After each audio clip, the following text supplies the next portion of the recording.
Alors on tenait beaucoup à coopérer avec les instituts Carnot sur cela et de rassembler d'un côté les grands chercheurs, de l'autre côté les entreprises, pour avoir une relation recherche-entreprise qui permet d'innover et de déboucher sur du progrès humain.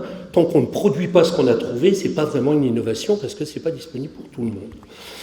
Alors voilà, les centres Carnot, des grandes entreprises, c'est celles qui sont sur le club. Ces gens-là se parlent, se connaissent un peu, moins que dans d'autres pays. Je donnerai mon ressenti, puisque j'ai eu la chance de faire des évaluations sur la high-tech dans le monde entier pendant des années, et j'ai vu comment fonctionnait le modèle japonais avec les Key Technology Center, le modèle allemand avec les Fraunhofer, le modèle suédois, suisse, américain. Et la France a une particularité, c'est qu'il n'y a pas le niveau d'interface idéal qu'on pourrait avoir, disons. Alors, je développerai 2 points et je donnerai mon ressenti. L'accès au meilleur état des technologies, enjeu fondamental de l'innovation. Acteur clé de la R&D, j'ai juste rappelé, je vous montre juste les chiffres pour ne pas oublier le poids relatif. L'excellence française et européenne dans la R&D mondiale, à la fois du côté recherche, à la fois du côté entreprise, et un potentiel encore sous-exploité. Alors ça, c'est un slide que je remets à jour pour pas mal d'institutions depuis des années. Je vous ai mis les chiffres provisoires 2019. 25 millions de chercheurs ingénieurs R&D dans le monde, plus 1,5 million par an. Mon bref passage au CNRS, quand j'étais petit, c'était 3,5 millions, pour donner une idée. 25 000 articles scientifiques publiés par jour, 3,6 millions de brevets, c'était 450 000 à ce moment-là, 13 millions de brevets actifs, dépenses R&D, l'année dernière, 2 370 milliards de dollars, 110 000 revues scientifiques. Alors il y en a, on ne connaît pas la valeur exacte, c'est sur le web, tout ça a doublé en 10 ans, et tout ça va redoubler en 10 ans, parce que nos amis chinois ont 2 millions de chercheurs, ils en veulent 4 millions tout à fait cessantes, nos amis indiens, etc. Donc ce flot gigantesque de R&D, avec plein de concurrence entre les technos et tout, il faut arriver à le gérer, et donc on comprend le rôle que peuvent avoir des institutions de R&D pour se maintenir au meilleur niveau dans ce maelstrom mondial. Alors la France, juste pour rappeler, 0,78% de la population mondiale en 2019. On va glisser lentement vers un peu moins de 0,7% en 2030. C'est-à-dire que 99,3% des gens sont ailleurs, en simplifiant. Voilà, si on travaille 2,4% du PIB mondial, donc on est plus riche que les autres, on produit plus, 4 fois plus, et 3,3% de la R&D mondiale. Facteur 4,23. Donc on a une spécialisation relative dans la R&D mondiale aujourd'hui. L'intensité des R&D dans le monde, 2019, vous voyez, des gros pôles, États-Unis, Chine et tout. L'Europe étant toujours présentée de façon dispersée, ça va de la Finlande qui est au top mondial, jusqu'à la Pologne qui ne fait pas plus que ça en R&D. Si l'on regroupe tous ces mondes-là, c'est le rond que je vous ai mis, Europe des 27. On est très proche des États-Unis. La grosse différence venant des dépenses de R&D de défense et des dépenses de R&D dans le domaine du digital, où on a le phénomène des GAFAM. Pour le reste, on est pratiquement sur le même niveau. Alors, excellence France-Europe en R&D. Alors, je mets, contrairement à une idée reçue, l'Europe n'est pas larguée en R&D, ce que j'entends beaucoup. Vous voyez ici l'évolution aux États-Unis, en Europe, qui, sur les dernières données comparatives mondiales, fait gros efforts ces derniers temps. Il y a un décalage. Vous enlevez les dépenses R&D défense extrêmement élevées aux États-Unis, et ce dont je parlais. L'Europe tient son rang, et au niveau des investissements internationaux dans les centres de R&D, un objectif qui est cherché par tout le monde. L'Europe est repassée en tête au niveau des centres de recherche qui s'installent en Europe, devant l'Asie, en raison du protectionnisme asiatique, Make in India, etc., qui fait que les gens hésitent à aller là pour cela. États-Unis, pas plus que ça, donc on n'est pas largué, si vous voulez. C'est un lieu maintenant qui est assez recherché, protégé, neutre, un peu comme avant on mettait son centre de recherche en Suisse pour passer toutes les guerres mondiales. L'Europe est une zone de paix et de niveau scientifique élevé. La France, dans le peloton de tête, je vous montre les dépenses, vous ne voyez peut-être pas ici, de 2020, ce qui est prévu en 2020. Donc, si vous regardez les dépenses des R&D dans le monde, États-Unis, Chine, Japon, Allemagne, Inde, parce qu'on est en parité de pouvoir d'achat, donc on a introduit les pays, aussi Corée, France, Russie et tout. Seuls 6 pays couvrent l'intégralité des champs scientifiques et techniques. Je le sais parce que c'est mon métier, l'évaluation dans le monde entier. Il y a 6 pays, on peut trouver des gens qui vous analysent tout. États-Unis, Chine, Japon, Allemagne, Corée et France. L'Inde, pour l'instant, ne couvre pas tout, et l'Angleterre ne couvre plus tout, parce qu'elle fait une pause dans ses dépenses d'R&D.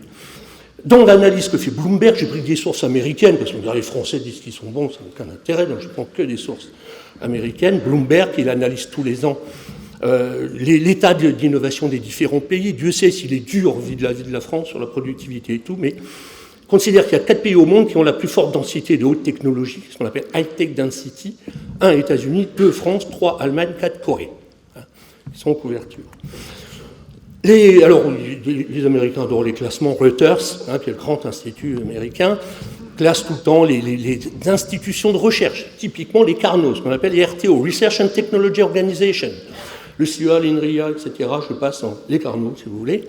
Les 25 les plus innovants au monde dans les critères américains, je vous dis accordant, l'Europe domine la liste, avec 11 institutions comparé à 9 en Asie-Pacifique et 5 en Amérique du Nord. Vous voyez, Allemagne, États-Unis, France. Je veux dire, les 4 français cette année, c'est le CNRS, le CEA, l'INRIA et l'INSERM.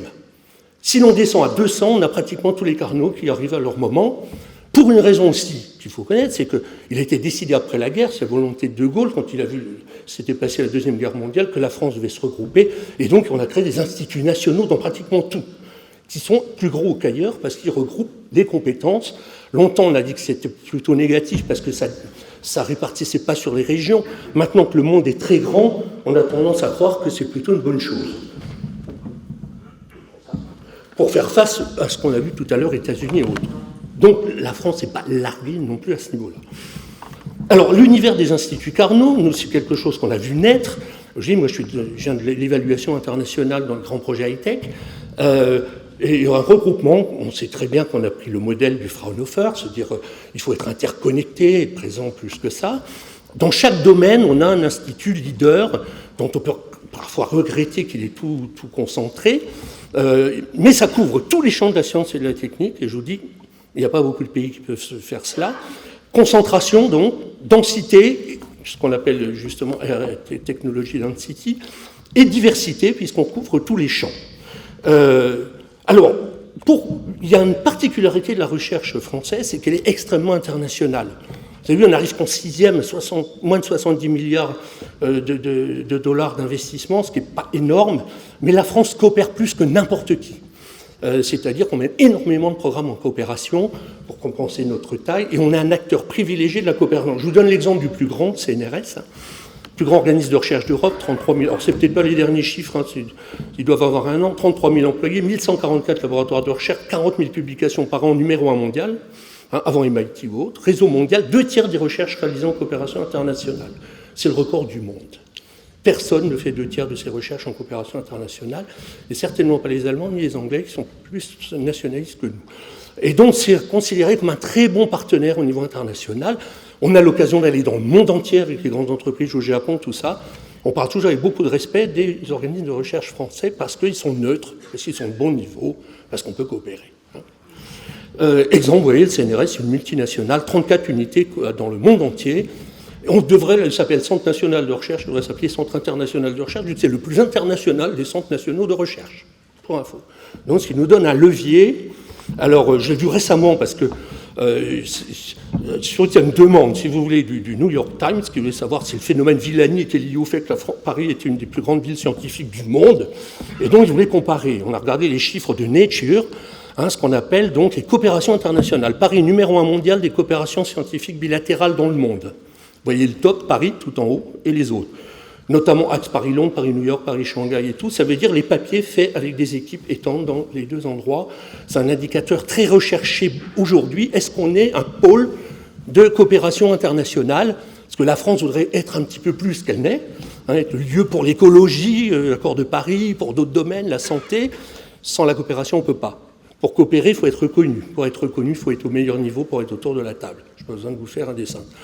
Alors, et la qualité de la recherche française augmente. On dira, oui, maintenant que le CNRS ne prend que 300 chercheurs par an, forcément, il monte le niveau. Quand on prenait 600, je blague. Mais c'est bon. Alors, excellence, France-Europe, entreprise. Moi, j'essaie de convaincre les entreprises de travailler avec les centres de recherche, et les centres de recherche de travailler avec les entreprises plus. Du côté entreprise, on a... Alors, Paris, ville pivot. Je reprends le phénomène Paris, puisque ça y est, les élections, tout le monde voulait des statistiques et les benchmarks Paris, donc je me suis coltiné les benchmarks Paris. Il y a des analyses globales mondiales sur les investissements dans les grandes villes du monde. Paris ressort comme deuxième ville d'investissement dans le monde, là, depuis 3 ans, juste après New York. Et pour les 3 années à venir, les analystes américains financiers mettent Paris en numéro 1. C'est en grande partie lié au poids considérable du chantier du Grand Paris, pour info, qui est le plus grand chantier d'Europe, et un des plus grands. Mais pas seulement. Nous, on a zoomé sur R&D, donc tous les investissements dans recherche. La plus attractive ville globale dans le monde pour la R&D, Paris.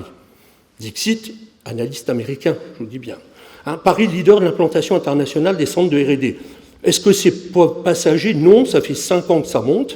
Vous voyez comment Paris est passé, je dirais, devant d'autres, devant Londres, devant Barcelone, et puis devant Singapour, devant Bangalore, avec les pays émergents. C'était pas évident que d'avoir une progression continue pour que les organismes internationaux mettent leur centre de recherche là. Quand on dit Paris, c'est Grand Paris, hein, ça inclut Saclay. Dans les analyses qu'on a vues, c'est pas moi qui fais les analyses, Global Investment Monitor. Donc c'est un lieu, on pense qu'il y a de l'excellence, on est en contact avec la terre entière, on peut coopérer avec tout le monde, c'est pas un mauvais endroit, si vous voulez. Hein, neutre et excellence. Côté entreprise, il faut savoir que plus de moitié de toute la dépense R&D vient des entreprises. Aujourd'hui, y compris en France. L'intensité en R&D des grandes entreprises est repartie fortement à la hausse depuis 5 ans. Vous voyez, on était 3,5% en moyenne, c'est monté 4,78% l'an dernier. Pour les 100 plus grandes boîtes mondiales, c'est 7,44%. Donc aujourd'hui, du fait de la bataille globale et de l'arrivée de nouvelles technologies, on est remonté les fonds en R&D. Pour info, analyse financière, est-ce qu'il faut faire de la R&D? Oui. L'impact positif de la R&D sur la valorisation à long terme des entreprises est largement démontré. Il y a eu un passage à vide pendant cette période. On a eu des doutes sur le fait qu'il fallait investir en R&D en disant ça ne sert à rien, vous ne serez pas plus innovant pour ça. Ça a été bien analysé avant que la hiérarchie se remette en place. C'est parce qu'il y avait diminution des investissements, des fameux CAPEX, parce qu'on craignait la crise, et donc on faisait de la recherche, mais on ne relayait pas par la mise en production de ce qu'on avait trouvé, en simplifiant.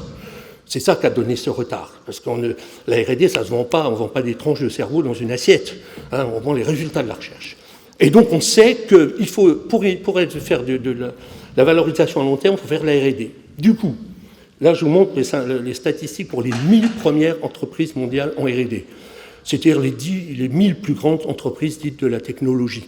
Arrivé à 1000, on est à 98% pour vous donner des volumes de R&D. Hein. Vous voyez l'évolution des dépenses de R&D qui n'ont pas cessé de monter, sauf l'année 2009 après Lehman Brothers. Là, cette année, c'est encore reparti. Aucun leader mondial n'a baissé sa garde sur les dépenses en recherche et développement. À notre connaissance, et le taux de croissance 5,3% de la R&D pour un monde qui croît à moins de 3%. C'est-à-dire qu'on a une dépense très forte en R&D des entreprises actuellement, et analyse globale, américaine, il n'y a pas qu'américaine, tous les analystes se sont mis dessus. Moi, j'ai du monde de l'entreprise. Évolution de la répartition par pays des 1000 premières entreprises technologiques mondiales, c'est-à-dire les 1000 entreprises qui dépensent le plus de R&D dans le monde, celles qui préparent l'avenir, si vous voulez. Vous voyez que l'Europe est passée, alors c'est pas dur sur 1000, on a les pourcentages, elle est passée de 19% en 2005 à 25% en 2019. Je vais dire, oui, mais les GAFAM, c'est 5 entreprises, hein, je le rappelle, c'est pas 1000 entreprises, c'est 5 entreprises qui surperforment pour des raisons, je ne vais pas analyser le cas des GAFAM aujourd'hui. Ça couvre en grande partie la baisse de la compétitivité américaine qui perd partout et qui du coup met des barrières douanières. Tout pays libéral dirait, ah, on exporte moins que l'on achète, donc il faut améliorer notre compétitivité. Là, on dit non, mais une barrière, c'est une faiblesse, si vous voulez. États-Unis, ça a régressé, et le phénomène GAFAM couvre en partie cette régression, passée de 45% hein, des grands groupes mondiaux high-tech à 350, on voit la montée de la Chine. Hein, déclin du Japon très relatif, c'est parce qu'ils ont déporté leur R&D à l'international, le Japon n'est pas perdu, et la montée du reste du monde. Donc l'Europe tient ses positions, non seulement elle tient ses positions, mais elle passe 250 entreprises dans les 100 000 premières en R&D mondiale. C'est les Thales, c'est les Russes, enfin je n'ai pas besoin de vous faire un discours, on en a 100 en France qui sont leaders mondiaux. Donc, si vous êtes une entreprise aujourd'hui, la relation à la technologie est clé. On a vu, il ne suffit pas d'avoir de la techno pour faire de l'innovation. Il faut la mettre au service de la société. Encore faut-il avoir la meilleure technologie aujourd'hui, débuguée au meilleur état de l'art. Il n'y a pas la place autour de la table si on n'est pas au meilleur état des techniques. Point barre. C'est un prérequis, si vous voulez. Les TRL, je ne vais pas vous faire un discours sur les TRL, ils ont permis de fluidifier le marché de la R&D. On sait ce qu'on achète. C'est de la recherche fondamentale appliquée, si c'est un démonstrateur, etc. Et il y a 3 sources qui alimentent les grandes entreprises, et les moyennes et les PME. La R&D des entreprises, on a vu personne n'a baissé la garde, qui vient soit de l'entreprise elle-même, soit de ce qu'on appelle les valeurs technologiques. Les valeurs technologiques, c'est les entreprises qui fournissent de la technologie aux autres. Elles se sont spécialisées là-dessus, elles prospèrent. C'est les ST Microélectroniques, c'est les Intel, c'est ces gens-là, hein, c'est les Thales pour une partie de leur activité, qui fournissent du software, des matériaux, des équipements. Dernier point, à peu près un tiers, les RTO, ce qui nous ramène au centre Carnot. C'est quoi les RTO? C'est le nom moderne, Research and Technology Organization, des organisations qui sont collées à toute la recherche, qui les intègrent et qui fournissent aux autres de la technologie, qui sont généralement publics ou parapublics ou associatifs, type Fraunhofer, CEA, etc. Et alors, qui sont des partenaires extrêmement intéressants, parce qu'on n'est pas engagé avec un fournisseur unique dans un accès privilégié à la recherche. Le prototype mondial, c'est Fraunhofer. Je ne vais pas vous refaire l'histoire, mais après la guerre pour la reconstruction de l'Allemagne, aujourd'hui, Fraunhofer sélectionne des technologies de 18 000 entreprises. Pour vous donner une idée. Dans le monde entier. C'est le partenaire, y compris Huawei, qui fait tous ses choix par Fraunhofer pour info. Donc, ce n'est pas destiné qu'aux PME, aux startups, loin de là. Et les Carnot se sont réorganisés un peu à la Fraunhofer. Ce n'est pas vous faire honte de dire on a fait pareil, d'avoir des connexions, d'autant que l'interspécialité est très importante.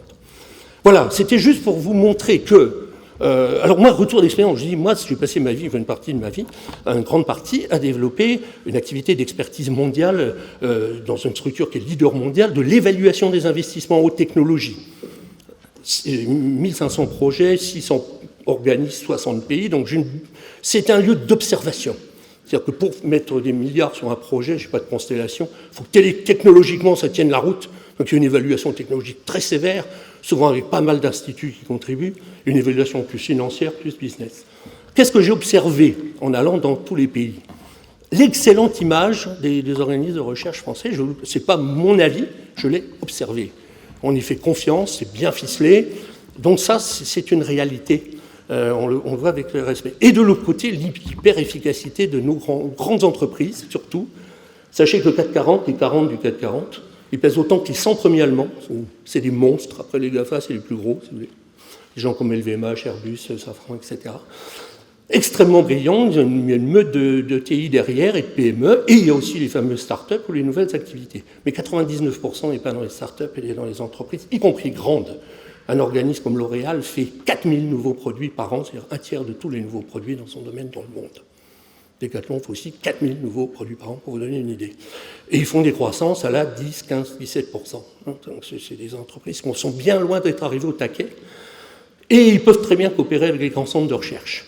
On peut dire, oui, mais il y a un accord. Oui, mais ça ne fait pas beaucoup dans une boîte qui fait 200 000 personnes. Comme si vous êtes dans une ville de 200 000 personnes, vous connaissez quelqu'un, vous avez vu le maire, vous lui serrez la main, ça ne suffit pas.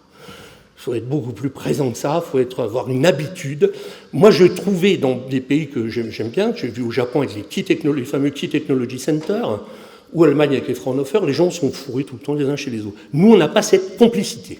J'ai un mot complicité. C'est-à-dire, on est les uns chez les autres tout le temps parce qu'on est emporté par le même mouvement et on s'apprécie.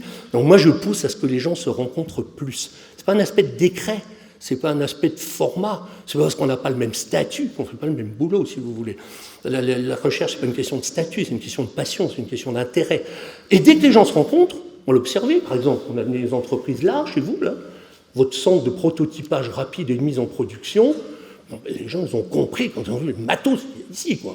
Enfin, je dirais, c'est un meilleur centre d'Europe et du monde pour faire ça. Donc moi je prêche, on m'a dit, mais Jugé, vous allez dire, il ne parle pas, il prêche, mais je m'en fous, là je prêche, sur le fait qu'on manque d'échanges, invitez-vous, faites des journées portes ouvertes, invitez les entreprises, avoir à la maison, dans la même langue, pas loin, des gens qui couvrent tous les champs de la techno mondiale et qui par leurs accords de coopération en plus, ne sont pas grande gueule, ils vous diront sur ça, on n'est peut-être pas tout à fait les meilleurs, mais ils savent qui. C'est-à-dire qu'il y a une confiance du niveau de celle qu'on observe, par exemple, Fraunhofer dans le monde entier. Donc voilà, moi je pense, et je l'ai observé, qu'on a des gens brillants d'un côté, brillants de l'autre, parce que pour travailler ensemble, il ne faut pas seulement se connaître, il faut se reconnaître que c'est les bons et qu'ils sont meilleurs. Donc moi, je vous donne mon ressenti. Moi, je suis analyste de formation, on est terribles les analystes, on aligne tout le monde, donc ce n'est pas un avis. On n'est pas franchouillard quand on fait des analyses pour la Terre entière. C'est un ressenti. Donc voilà, je voulais passer ce message-là. Essayons qu'il y ait plus de symbiose entre deux mondes d'excellence, dont aucun n'est aux limites de sa croissance, compte tenu de l'enjeu mondial, qui fait qu'il y a encore beaucoup de choses à faire sur la Terre entière. Voilà, merci de votre attention.